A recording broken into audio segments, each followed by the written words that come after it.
नमस्कार मित्रमैत्रिणींनो, आज आपण ऐकतोय सप्तपदी भाग 42। मागच्या भागात आपण बघितले, देते सगळी उत्तरं, लवकर या घरी। मंजिरी गाडीतून खाली उतरत म्हणाली, नक्की ना? हर्ष गालात हसत म्हणाला। त्याचा चेहरा आनंदाने चमकत होता। त्याने तिला बाय केले आणि घरी निघाला। आता बघूया पुढे।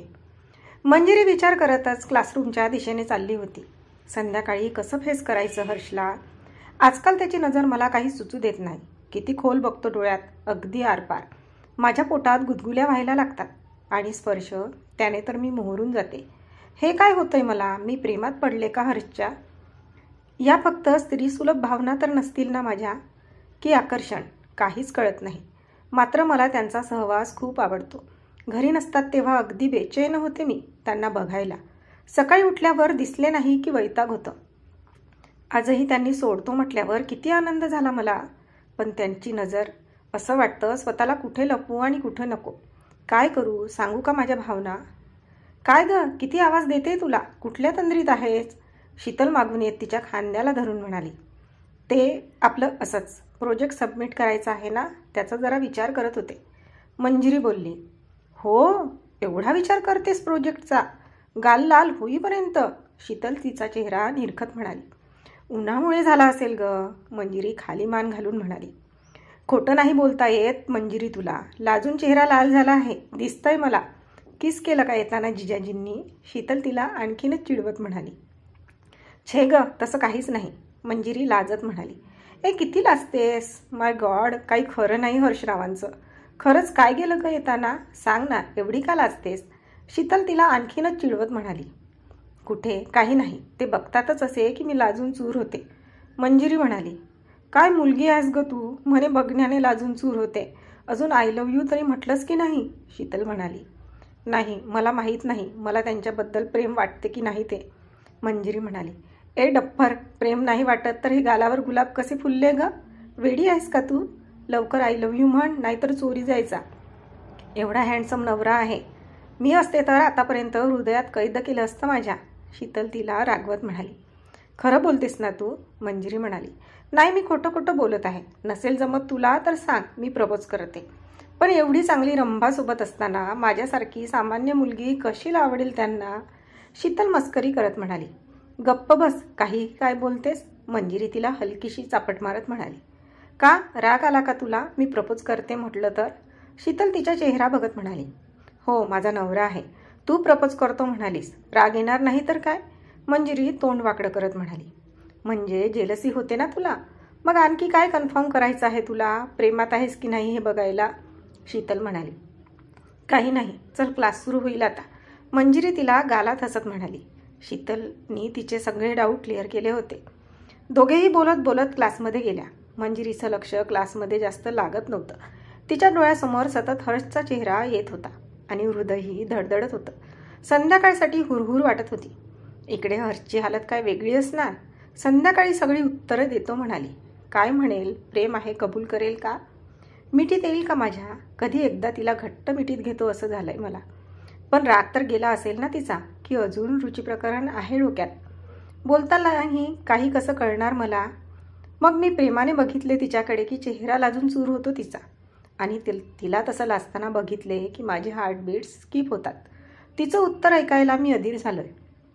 प्रेम तर करते माझ्यावर, दिसतं मला तिच्या डोळ्यात, पण ऐकायचं आहे तिच्या गुलाब पाकळ्यांसारख्या ओठातून। बोलेल का आज? शिट यार, माझं कामातही लक्षात लागत नाही, काय करू मी? हाय रामा ये क्या हुआ, क्यों ऐसे हमें सताने लगे। त्याच्या ओठांवर गाणं सुरू होतं। दुपारी त्याने मंजिरीला फोन केला, आलीस ना घरी? हो, तुम्ही लंच केलं की नाही? नाही, मनच लागत नाही आहे जेवणात, काय करू? का, तब्येत ठीक आहे ना? सकाळी तर बरे होतात ना? मंजिरी काळजीने म्हणाली, हो, शरीर तंदुरुस्त आहे, पण मन आजारी पडलं, ते तुला भेटल्यावरच ठीक होईल। हर्ष म्हणाला, कोणती भाषा बोलत आहात मला नाही कळत? मंजिरी लाजून म्हणाली, खरंच नाही कळत?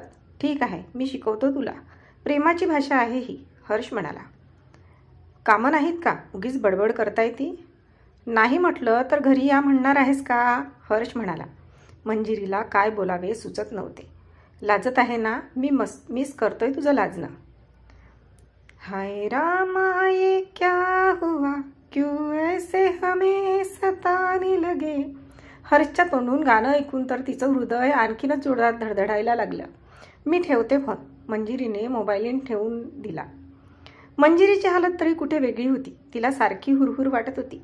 जेवणात लक्ष लागत नव्हते. दुपारी झोपायचा प्रयत्न करत होती. डोळे मिटले की हर्षची ती रोखून बघणारी नजर आठवायची आणि तिचे गाल आरक्त व्हायचे. ती मन दुसरीकडे वळवायचा प्रयत्न करत होती.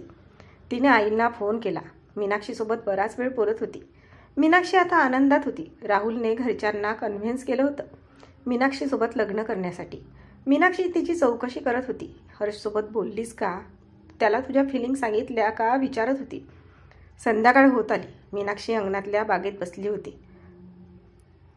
मंजिरी अंगणातल्या बागेत बसली होती. मनातच विचार करत, हर्ष आज लवकर येईल का याचा. तिला तो नको यायला लवकर असंच वाटत होतं. पण हे काय, गाडीचा हॉर्न वाजला. समोर हर्षची गाडी. स्वतःच आलाय गाडी चालवत. ड्रायव्हरसुद्धा नाही सोबत. वॉचमॅनने गेट उघडले आणि गाडी आतमध्ये आली. पार्किंगला गाडी लावली साहेबांनी.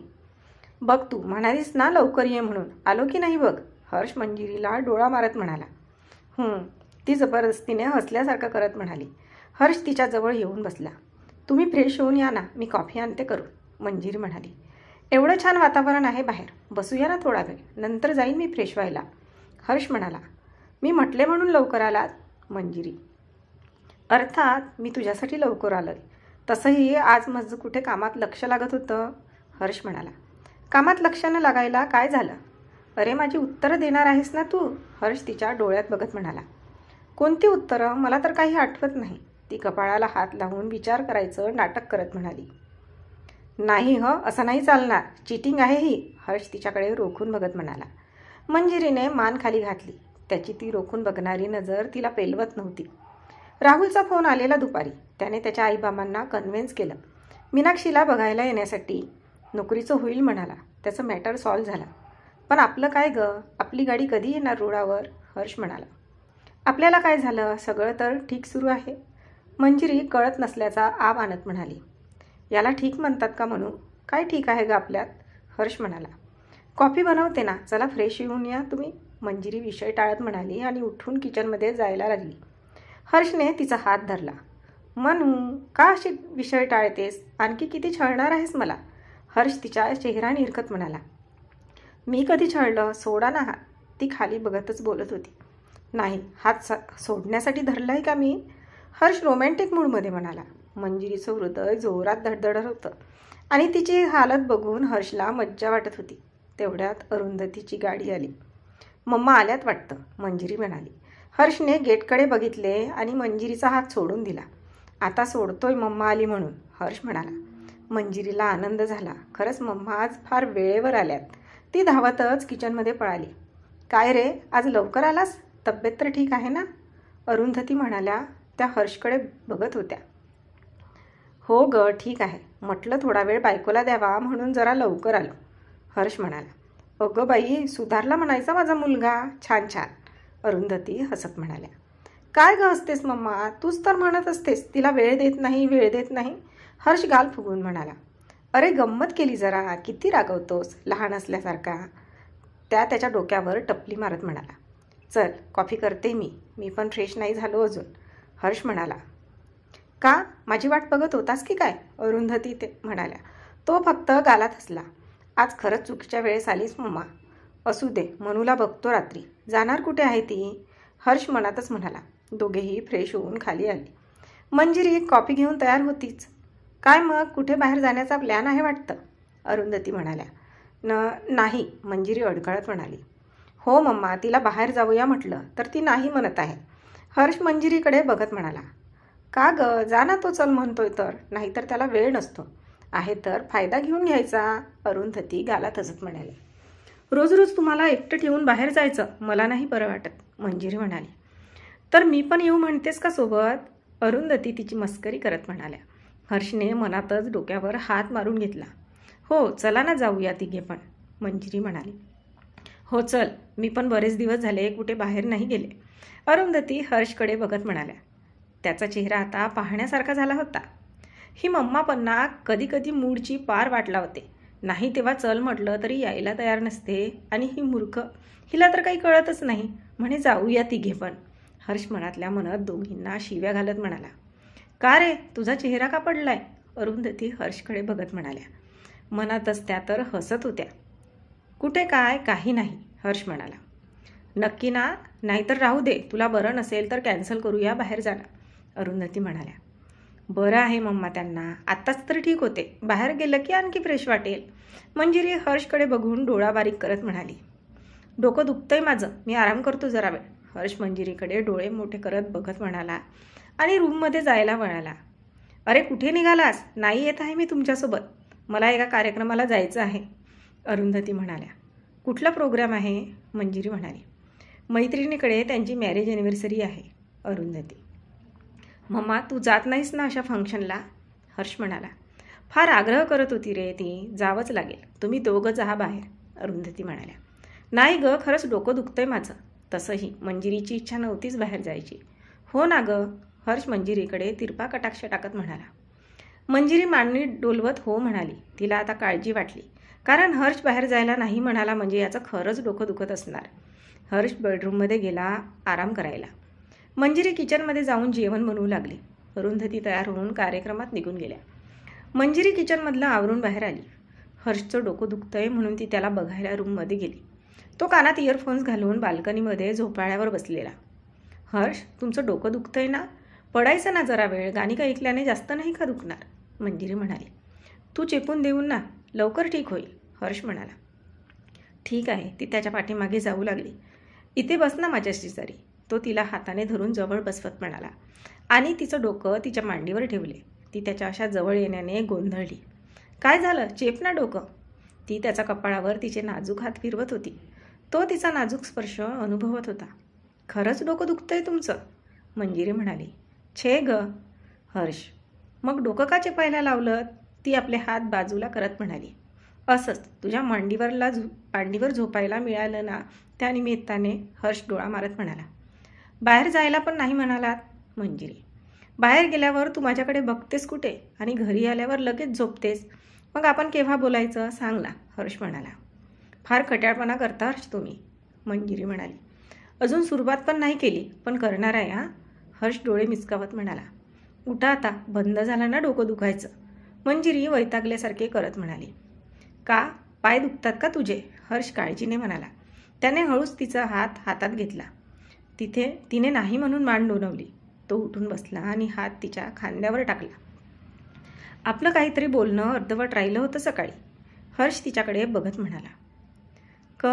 काय, मंजिरी अडखळत म्हणाली. I love you so much म्हणू, हर्ष तिच्या कानापाशी चेहरा नेत अगदी हळू आवाजात म्हणाला. मंजिरीच्या अंगावर अगदी शहारा दाटून आला. चेहरा अगदी लाल झाला. त्यात हर्ष तिच्याकडे अगदी एकटक बघत होता. तिचं हृदय फार जोराने पळत होतं. अगं बोल ना, काहीतरी म्हणू, तो तिची हनुवटी बोटांनी धरून तिचा चेहरा स्वतःकडे वळवत म्हणाला. तिने नजर वर करून हर्षकडे तिच्या डोळ्यात एकटक बघत होता. तीही हरवली होती काही क्षण त्याच्या डोळ्यात. तिने लगेच त्याच्या छातीवर डोकं ठेवलं. हर्षच्या धडधडणाऱ्या हृदयाचे ठोके तिला ऐकायला येत होते. त्याने आपले दोन्ही हात तिच्या पाठीवर ठेवून तिला घट्ट मिठीत घेतले. मनू, बोल ना काहीतरी, तुझ्या डोळ्यात मला प्रेम दिसतं माझ्यासाठी, पण मला तुझ्या तोंडून ऐकायचं आहे. तुझ्या डोळ्यातलं प्रेम ओठांवर येऊ दे ना, हर्ष तिला मिठीत घेऊन बोलत होता. I love you too Harsh, Manjiri म्हणाली. परत एकदा बोल ना म्हणू, तो तिला दूर करत तिच्या चेहऱ्याकडे बघत म्हणाला. तिचा चेहरा लाजून चूर झाला होता. माझंही प्रेम आहे हर्ष तुमच्यावर, मंजिरी त्याच्या नजरेत बघत म्हणाली. दोघेही एकमेकांच्या नजरेत हरवले होते. थँक्स म्हणू, मी आज खूप आनंदात आहे, तो तिला जवळ घेत म्हणाला. दोघांच्या हृदयाची धडधड एकमेकांना ऐकायला येत होती. तर आजचा भाग इथपर्यंतच. भेटूया पुढच्या भागात लवकरच. तोपर्यंत आमच्या या भागाला लाईक आणि कॉमेंट्स करायला विसरू नका. आणि अजूनपर्यंत आमच्या चॅनलला सबस्क्राईब केले नसेल तर लगेच सबस्क्राईब करा. धन्यवाद.